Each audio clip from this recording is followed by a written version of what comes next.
What is up, everyone? Chris Manning here from the Locked On Cavs podcast. Coming up on today's show, we are going to dive into Cavs, Pacers, some weekend notes, Isaac Okoro's injury, and more. And I want to thank you for making Locked On Cavs your first listen every day. Remember, we're free and available on all platforms.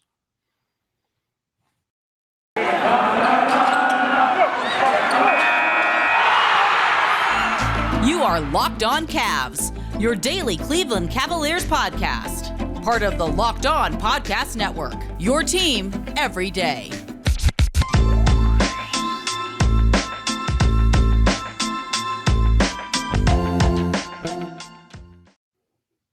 Evan, the Cavs hung on Sunday night.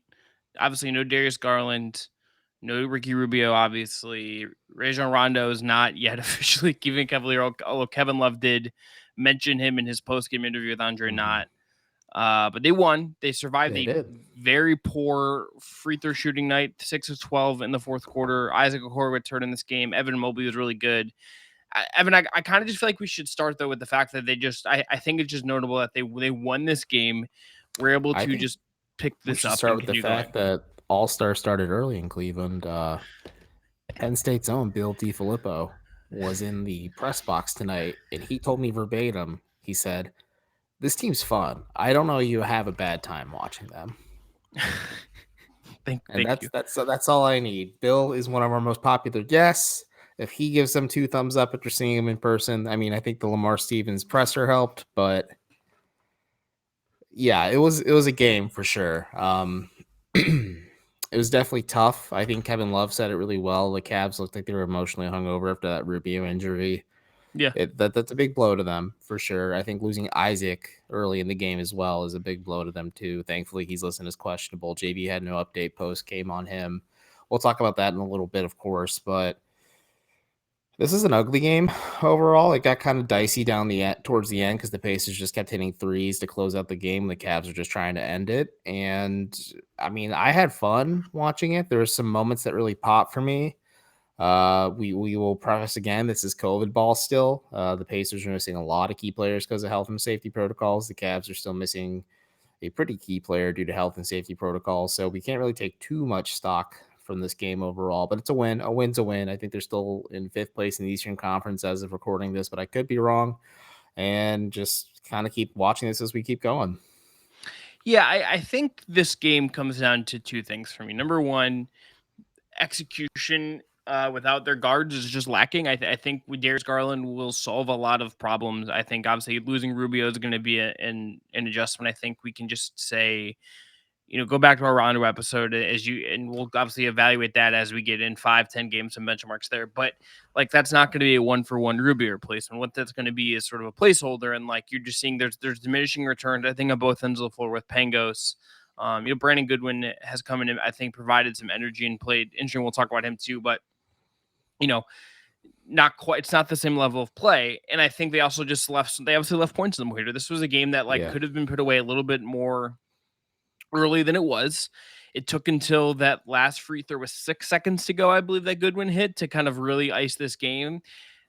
They could have put this way earlier. A couple himself and made it even more tense. Yeah, and like they had to survive like a third quarter push from Indiana. Kevin Love was great again especially at the end of the third quarter to kind of make this work, but just kind of some tough stuff for Cleveland in terms of navigating, I think, some of the kind of execution. And that said, we're seeing Evan Mobley like grow and grow and grow on offense in a way that is incredibly fun. It really is incredibly fun. Mobley talked about this post game with the media a little bit. You and I were there, virtually at least. And someone asked him, is this something you've kind of just know you should do or you've expected to do? Because this is 2 games in a row. He's really stepped up, really like had a steady diet of shots. He was getting a lot of good looks in the first half against Atlanta and against Indiana. He was consistently pretty great throughout. And he said this is just something he's always known he's been capable of doing, whether it's this, scoring, playmaking, defense, you name it. He apparently studied film while he was in health and safety protocols, and he said this is just a necessity for the team to do this kind of thing because they're down Darius Garland, who, again, the Cavs are about 11 points per possession better when Darius is on the floor versus when he's not, which is, a pretty big, bless you, Finnegan, pretty big difference. But It's just really fascinating to see how he continues to grow. I think it's also important for him to say like he's still finding his voice and he's starting to feel more comfortable stepping up as a leader and being more vocal on this team. He's just really mature for being 20 years old. Like he talks like he's not a seasoned vet, but a guy who's been playing professional ball for 2 or 3 years. I think Andre Knott asked him, like, are you used to playing against bigger guys? Because Indiana's a very physical team. They have Miles Turner, they have Domantas Sabonis. And that's what you just kind of expect. Like Jared Allen and Lamar Stevens both said, like, this is what you just kind of have to expect when you play the Pacers. It's just physical basketball. And sometimes you're not going to get the calls that go your way. And Andre not asking, like, Evan, is this tough? He's like, yeah, it's tough. It's different from college. But he's like, at the same time, I think I'm doing pretty okay for myself, too. Like, there's a little touch of confidence in the monotone deadpan delivery of his, which I really appreciate. Look, 24 points, 11 of 16 shooting, 0 of 2 from 3, 2 of 4 from the line, 9 rebounds, 4 assists, and didn't have a steal, didn't have a block in this one, which is kind of notable for what he does defensively. But look, offensively, I think we're seeing him figure stuff out. Like, I mean, I think that they hit him with that little kind of quick post up at the start of the game and he hit that fadeaway over Sabonis. We're seeing him get the ball at the top of the key and get to like kind of run some sets sometimes. Like, it is really Evan Mobley, I think, being tasked with like getting more responsibility, which I think was one of the things we identified as like a potential fix for Cleveland here. I mean, I think he's going to have to be part of the solution, and I think it's fun to see him getting assists. I think it's fun to see him like throwing some high low passes to Jared Allen. Like Darius obviously will come in and do a ton of stuff, and I think be given even more to do. But like while he's out, I think giving Evan Mobley responsibility is like kind of a good way to figure this out. The burgeoning chemistry with him and Allen is kind of interesting because it just is a high low thing. Because I just have it like etched in my brain of like when the Cavs try to do like Kevin Love, Andre Drummond high low stuff, and I was like, what are we doing here? This isn't like Well, this is the okay. Cavs try Kevin Love, Evan Mobley, high-low stuff, and it really works too. Yeah, but So it's like it's because the like other yeah, but it's like Evan Mobley is I mean, he's just when Drummond's passing, he's a better passer than Drummond. But like also like Mobley and Allen inside are like these big presences, and love when he's passing as like at times you can see them using him as a hub, and it's like oh Kevin Love is not going to be elbow Kevin Love anymore, but he can still throw really accurate passes and Mhm. make the most of some of these things while you're just trying to muck together enough offense. Like they've gotten through that. Evan, I think we should hit quickly just because there's not a lot to say because we don't know much on the Isaac Okoro part of it. 12 minutes, gets hurt in the second quarter, leaves the game, clearly in some pain. As he's exiting the game, takes off the sleeve. They ruled him as questionable to come back. JB kind of hinted at that he didn't seem to like the screen that Sabonis set was kind of the implication I got from him saying I saw the full play and him just kind of looking disgusted. He didn't say anything else about it. But what was your just reaction to this play and the Okoro injury? Again, we don't know anything official as of yet. Yeah, we don't know anything official. Like you said, JB didn't have any updates. The Cavs ruled him out, or not ruled him out, but said he was questionable heading into the second half. The left elbow sprain. He grabbed his left elbow immediately and walked about center court. And Steve Spiro, the Cavs lead trainer, met him there and then talked to him on the bench. And then he walked to the back, and we never saw Isaac again. It was a hard hit on Sabonis's part, like you said. You texted me about it. We talked about it before we recorded. His arm, I think it was just vibrating, like it was made of rubber when he hit Sabonis. It probably is a bad stinger. Hopefully, it's nothing bad. It could be an elbow sprain, which is suboptimal to say the least, because the Cavs already have enough problems with their guard depth. They're starting Isaac at the 2. I think they're still going to have to try and make an upgrade just because, again, Rondo doesn't offer all the solutions that Rubio did and Sexton as well. But this would be another tough blow for the Cavs because it sucks because Darius Garland, barring anything unforeseen, will be back on Tuesday against Memphis. I think you'd like to have this Cavs team be relatively healthy, all things considered, heading into that game because they're heading on not a long, but a West Coast road trip again, and they want to have some good momentum after this Pacers win. And you just hope for the best. I'm sure we'll maybe get an update tomorrow, if anything.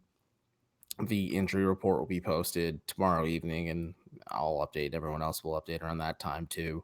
But I'm sure the Cavs will update us promptly because they practice tomorrow too, so we'll have a clear idea of what Isaac is doing and how he's doing. Yeah, I clipped because I went and clipped the play from the broadcast as it happened. What you can see kind of happen is he's coming around the screen and his left arm is like extended out as he's chasing number 4 on Indiana, whose name frankly I just don't know. Dwayne Washington Jr., who had a Sh- career high 20 points tonight. Good for Good for him. him. Probably will forget that happened tomorrow. And he comes around the screen and his arm just gets shellacked by Sabonis. And you could argue, I think, I felt it. It looked yeah, like I it mean, hurt. you could argue that Sabonis. I mean, I think you could, I think, reasonably argue that that was a moving screen. Sabonis does kind of put his hips into this. It is a very physical screen, and it catches Okoro at a point. Like Okoro is a pretty physical player. You can actually even see on the one angle of when they're tracking Okoro back to talk to Steve Spiro and be on the Cavs bench, where JB's like gesturing at someone like, "What? Why did you not call that?" So I think clearly a kind of a he didn't like the screen as we can get here because it's an immediate thing. It's not like he like fought through the screen and defended and then went down. It's like he gets hit and immediately is in some pain there. So we'll Yeah. see what goes on there. Like he Suboptimal. immediately called for the bench. Like, yeah, it's suboptimal. Yeah. We'll talk after the break. We'll get into who started for him in the second half. Brandon Goodwin, who's on a 10-day hardship exception and is playing lots of minutes for the Cavs. But first, we're going to tell everyone about our friends at Built Bar. Look, it's the new year, so that means New Year's resolutions. If yours is about getting fit or eating healthier, make sure you include Built Bar in your plan. Built Bar is the protein bar that tastes like a candy bar and, frankly, maybe even better than a candy bar. They make it easier to stick to your resolution because it tastes good, so good you'll want to eat it. Unlike other protein bars, they can be chalky or waxy or taste like a chemical spill. Ugh. You want to eat healthy, but it gets just so boring. So try Built Bar. They're covered 100% chocolate. Most Built Bars contain 17 grams of protein, 4 net carbs, 4 grams of sugar, and 130 calories. Compare that to a candy bar, which usually has 240 calories, 30 grams of sugar, and dozens of net carbohydrates. Go to built.com, use the promo code LOCKED15 and get 15% off your order. Again, use the promo code LOCKED15 for 15% off at built.com. So, Evan, Brandon Goodwin comes in, 2-day exception, used to play for Atlanta, 26 years old, played 25 minutes off the bench, pretty close to the starting minutes for Kevin Pangos, who's obviously starting a point guard right now. He ends up starting in the second half due to Okoro's injury. What have you made of him in his 2 games so far, and what have you liked or not liked from him? He's kind of got some juice to his game. I don't want to call him Colin Sexton, but he reminds me a little bit just like that juice Colin Sexton can give the Cavs offensively at times. They looked a little sluggish when the bench started to come out because they are a little depleted just because of Rubio being out and Garland being out and Sexton being out and Okoro being sidelined in the second quarter. So he kind of gave them a shot in the arm a little bit. I asked JB about this post game, like, why did you choose to start Goodwin in the second half over Lamar Stevens? And he said that the Cavs needed another ball handler on the floor just to kind of initiate the offense and work alongside Pangos as well. I have a Kevin Pangos take if we have some time to talk about him after this. But yeah, no, I think Goodwin's fun. If the Cavs felt the need to keep him longer than his 10-day exception, I think they get 2 of them with him. I don't know how the COVID protocols work, but usually it's you get 2 10-day hardship exceptions with the team, and then they have to move on from you. Weirdly enough, Justin Anderson signed with the Pacers today, so he just literally just probably waited for Indiana to come to town and just join them. And then Luke Cornett's now with the Bucks, but interested to see what he's like going forward. I also asked JB, he kind of gave just a coach's answer. Like, you don't really see these 10-day guys playing 25, almost 30 minutes a night. He's done that twice now. Goodwin, I guess it's out of necessity because you don't have a lot of guard depth to begin with, but he's played really well. And I think he just has a little bit of juice to his game, and he intrigues me. Where like he's a player where he might be like a serviceable like end of rotation guy or somebody who gets spot minutes for this team if they're fully healthy. But he's interesting enough to me to say, like, okay, maybe you convert this 10-day to a fully guaranteed contract. You waive a player or something like that. And you just kind of work with him there and maybe use him as like your third or fourth guard, whether he's at the 1 or the 2, because he's only 6 foot off the bench for the Cavs. Yeah, he just plays with a little more pace, a little more kind of like I think juice is a good word for it than I think we've seen from Pangos. That said, I thought this was probably Pangos' best game. A little more in control early, I think, especially just kind of at least was making smart decisions. I think the biggest problem with both of them, and I'll be here to see how Rondo kind of looks in this kind of situation, just because I want to see what he looks like in playing in front of these two kind of, freak bigs.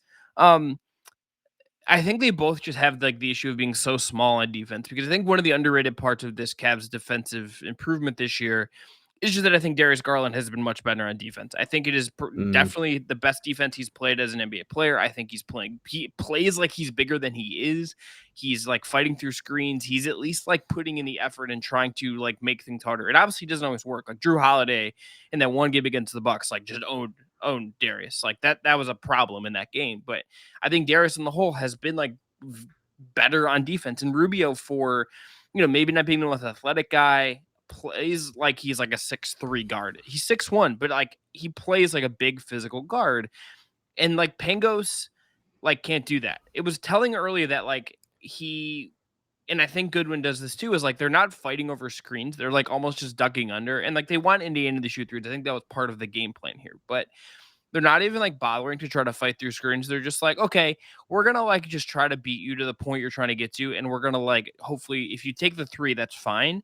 But they're almost like conceding shots that I think they might not be otherwise if you have Rubio and you have Garland, and that's why I want to see mhm. what this looks like with Rondo. Like frankly, with if Okoro has to miss like any time here, that also puts another dent in what you're doing defensively. I think Lamar Stevens, who I thought was for the most part pretty good in this game, would probably be in line for more minutes if Okoro's going to miss any time. And frankly, like just from a Oh size goodness. perspective, like you might need to just try him and see what you can do. Like I think we might like it is just interesting to me that the guards that they're having here are just so different. Obviously offensively, but I think the defensive part of this too. I think Goodwin is Mm. interesting. He's really quick, had some good assists, was in the game late. Clearly, JB kind of trusts him to some degree to start him in the second half and lean on him in that way to at least create and dribble a little bit. But like they're so small, it's kind of a tricky thing I think to navigate for both these guys. It really is small, and Rajon Rondo will not obviously not wear number 4 because Evan Mobley wears that number, and will not wear number 9 because Dylan Windler cannot take number 3 from Ricky Rubio unless Rubio is traded, and then maybe we can get a little freaky with it. I'm vouching for 94 or 49 or 44 as my 3 picks for Rondo, but I still really want a 63 if we're being honest. 6 plus Just 3 is 9, so I guess that is true. I just But want the weird. I just want weird. I just want weird. I know. But I want Ben let's put it Axelrod to buy this and like have to like wear it on air at WKYC. That's like what I want. It's a waste Like of money. or I like saw or a like fan who bought eh, like an on-court like replica Isaiah Thomas jersey tonight, and I'm like, why? bro, I think about the family that was wearing Isaiah Thomas Yeah, I jerseys know. a lot. I also saw someone at a game this year wearing a number 6 black jersey that wasn't Pangos. It was Baker Frick. They put Mayfield on the back of it. Like they Yeah, paid we both custom saw money. that. I pointed it Yeah. out to you. And I'm like, "You paid a lot of money for that Oh yeah. jersey." And it's a huge Yeah. waste of money because Yeah. Frodo Swaggins won't be quarterbacking the Browns in a year or two. But I just either it's just like way, yeah, check out just Locked buy On the event. Browns to hear about the meltdown team organization. This is Just look, Locked On Cavs, just the playoff yeah, look, Cleveland game just buy podcast. the Evan Mobley jersey is my advice to you if you want to buy a jersey. Like Mobley and then Garland. Like buy one of those. And It'll be Allen. pretty safe. Yeah, and then Allen. And buy one of those and you'll be pretty safe.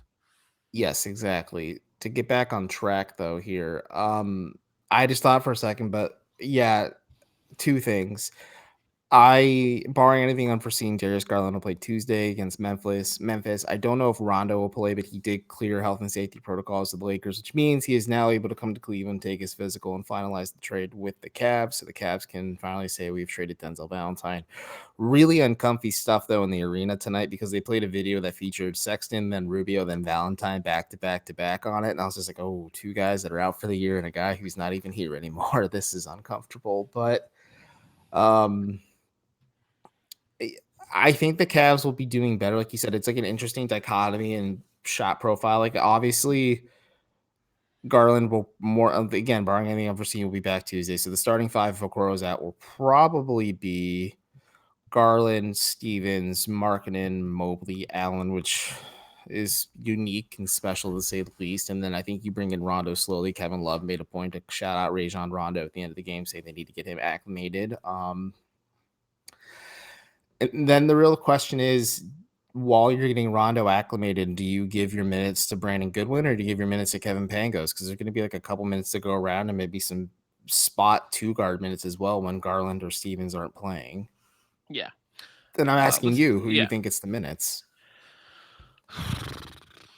I mean, I would assume Pangos just because he's like on the actual roster. Like, I don't know if we Yeah. can assume I think that. people are like freaking out over Kevin Pangos. Here's my rant, by the way, folks. No, Kevin, wait, Evan. Let's do it after the break. Let's tee it pause. up. Put a pin in it. After the break, Evan's gonna go off. He's gonna go off king. I'm not going off. I'm just wearing my Grinchy jacket, and I'm feeling like a Grinch. Evan, tell us about Kevin Pangos. Oh, I forgot we didn't have an ad break. So Kevin Pangos is... in audio form, there was just an ad there. YouTube, you didn't have one. Yeah, awkward pause. Kevin Pangos is the same age as Chris and I. He's 28 years old, but he's an NBA rookie. I joked with Jonathan Peterman about this on 92.3 The Fan on Sunday, saying he's like, well, Kevin Pangos has been awful. I'm like, well, he's an NBA player. If you put me out there, I look a hell of a lot worse. I didn't say hell of a because it's the radio, but he's like, yeah, but he's still the worst point guard in the league. There's a reason why he's the third string point guard on the Cavs. There's a reason why he doesn't play regular minutes when Garland and Rubio are both available. I think what the Cavs are getting from him is what you should expect from a 28-year-old rookie. I think he had 4 points, a couple assists, a couple rebounds tonight. He hit a 3-pointer at one point. He's trying to do just enough where he's completely inoffensive to this lineup, and he just gets the ball to the better player, whether it's Evan Mobley or Jared Allen. Yeah, here's his stat line: 7 points on 2 of 6 shooting, 3 rebounds, 4 assists. So I was a little off, got some of the numbers off in my head, but I mean, it's 2 episodes in a row. It's fine. It happens. It happens. These are stats. This is different, but Kevin Pangos, I think is fine. I think he can tear up a G League. No problem. I watched him do it with the Charge, and I think people like clutching their pearls and freaking out, saying, like, "Oh my God, they need to get rid of Kevin Pangos immediately. Need to chill out a little bit." I think he's a positive veteran, quote unquote, presence because he has a ton of overseas experience for Darius Garland. I know he mentors Garland a lot. I know he works with them a lot. I think he is going to be an option for like a Kobe Altman special where they take a non-guaranteed contract like his and package it to send it to, or not a partially guaranteed contract like his, and send it to a team to get a better player if there's a clear talent upgrade, which is always fine. Kevin Pangos does serve a purpose on this roster. I think JV Bickerstaff said it right. Where he stepped up. He shouldn't be equipped. He's not equipped to play 30 minutes a night, and yet here he is playing 30 minutes a night. And I think he's performing the best he can given everything going on and given the circumstances. Yes, the need for Pangos will be mitigated when Rondo is eventually cleared to play and the trade is finalized, when Garland is back, which should be Tuesday, when Okoro hopefully is back as well if the elbow injury isn't as serious. Kevin Pangos will cease to exist, and he'll just be there as a vibes guy off the bench, and he'll probably either be in street clothes or be in warmups and maybe play spot minutes in a blowout, either whether it's the Cavs blowing out a team or the Cavs themselves being blown out. I think people are just getting too upset and trying to find someone to blame for the Cavs losing when more or less it's just really bad luck. And they're waiting in limbo to get a player they traded for because of COVID, and also arguably their most important player. This is my point, by the way. Darius Garland has quickly become the most important player for the Cavs because it's him and Evan Mobley in 1 and 1A. It's like those two. It's like clearly the two most important guys on the team, I think. The Cavs, and I think right now it's so much more with Garland on the floor. Offensively, they have such an edge to them. Playmaking and creativity from Garland is such a huge thing that is completely underappreciated by the fans, myself, anybody. But until you really put into perspective, it's just been several games at this point without Garland on the floor, but it's ghastly, especially after Rubio's gone, because that game against Atlanta was tough to watch. I watched bits and pieces of it on New Year's Eve and did a film study last night, and then I watched the game tonight, and I'm just like, because I was there in person, I'm like, yeah, it's tough out there without an actual NBA caliber point guard. And Pangos is an NBA caliber point guard, but he's a third string NBA caliber point guard for a reason. Yeah. And I think it just really puts into perspective again that Darius Garland is the most important Cavs player, and they would be winning these games a hell of a lot easier if Garland was out there. And this game against Memphis on Tuesday is going to be a lot of fun because the Grizzlies are a pretty hot team right now too. Yeah, Grizzlies are good. Ja Morant's also very, very good. In our redraft, Chris took Ja 1. Mm-hmm. And I've thought about that a bit, and I think he's right. I think it goes Ja 1, Zion 2, Darius 3. Yep. Who would you have 4? RJ or Cam Reddish or DeAndre Hunter? Honestly, I'd have to go back and think about it. So I've blacked out. I will come up with an answer before the end of the show. I will go tell you. Here's the other thing that I think is worth noting off of that Darius point. The offense just looks sort of disjointed right now, where like you can tell sometimes they're like figuring stuff out, and like on the fly to some degree, right? JB said that because I think Kelsey Russo asked, Larry Markkinen is not hitting 3-pointers right now. Granted, he's not hitting wide open looks, but JB's like, yeah, Larry's also playing as a point guard he's hardly ever played with right now. I buy that like somewhat, but he's also just like having an off stretch, and like that's okay. I understand he's defending his dude, but like that happens. I think this could look a lot worse if like Kevin Love wasn't having 5 straight 20-point games and just being like, they are getting enough out of enough stuff where like they're able to muck up an offense. Or like I haven't actually looked at like the advanced numbers because I can't take a lot of data or anything that is like useful from a lot of these games right now because it just feels so out of sync with what everything else that is going on, right? Like everything just feels goofy and weird in uncomfortable ways because of this is COVID ball. But like Kevin Love is like been a hub and he's playing more and he's again playing just like incredible basketball. The renaissance, not rebuild, that he's having this year has been awesome. 29 minutes for him is like was clever. I did. It was good. I appreciated it. Like John Beeline had a tough week online, and I'm leaving it at that. Surprised his dentures didn't come out that one bite. Okay. Kevin Love played he's playing about 9 more minutes a night right now than he did. 6 of 13, 3 of 6 from 3. He had 8 boards, 4 assists. Like you're getting like pretty all around good Kevin Love right now. You're getting Mobley like having these really efficient games despite like the process kind of still being figured out on the fly, and him kind of sometimes it feels like just kind of his weird body and his like freakish nature just kind of gets in buckets at times, and like like he's not Giannising people yet. Like he's still kind of falling into some stuff when like he's going to get to a point in theory where he's just going to like absolutely like wreck people. And the Cavs like are doing enough. Like this team was able to win a game where like they only made 6 threes and Indiana made 19. Indiana took 47, the Cavs took 26, and the Cavs had a 32-point advantage in the paint. We're able to score like a little over about just only a tad bit worse than Indiana in terms of points per possession.